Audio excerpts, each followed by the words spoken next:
We have a new geological era of sorts called the Anthropocene, which more and more scientists are saying now needs to be declared according to a number of different groups, including recently one new expert group that presented their recommendations at the International Geological Congress in Cape Town, South Africa.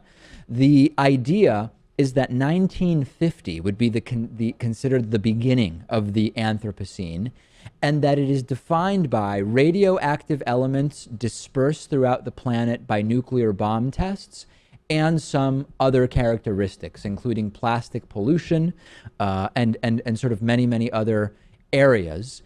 I know you are very keyed into this entire world, Jason.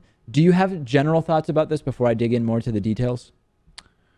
Well, in general, it is agreed by scientists that we have been causing some of the greatest change, as well as, extinctions and endangerment of not only this earth, but of all of its animals, including ourselves, really. We might be our own undoer.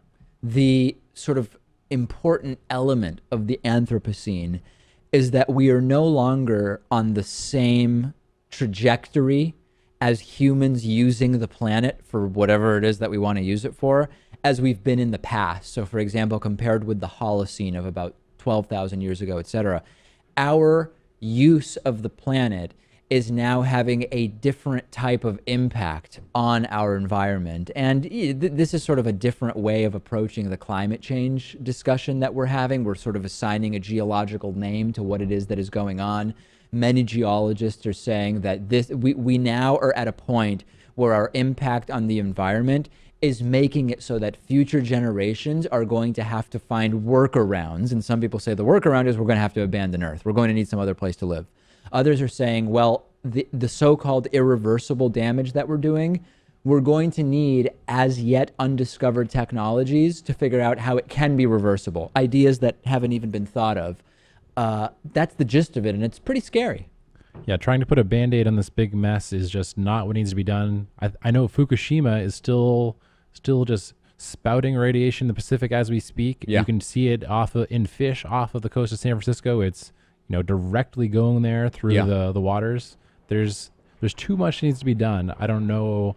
Hopefully, it's one of these things we talked about, going to Mars and other planets, etc., that hopefully our technology evolves at such a rapid pace that we can somehow curve this back. But the way scientists are seeing it right now, it might be too late. It's also horrifying to think that in order to save the planet, we need to get really good at like going to and living on Mars. Like that's the extent to which our technology needs to improve in order for us to be able to save the planet. That is pretty horrifying, I have to say. Yeah, I agree. And that's maybe our best hope, sadly. I want to tell you a terrible, terrible story about incarceration.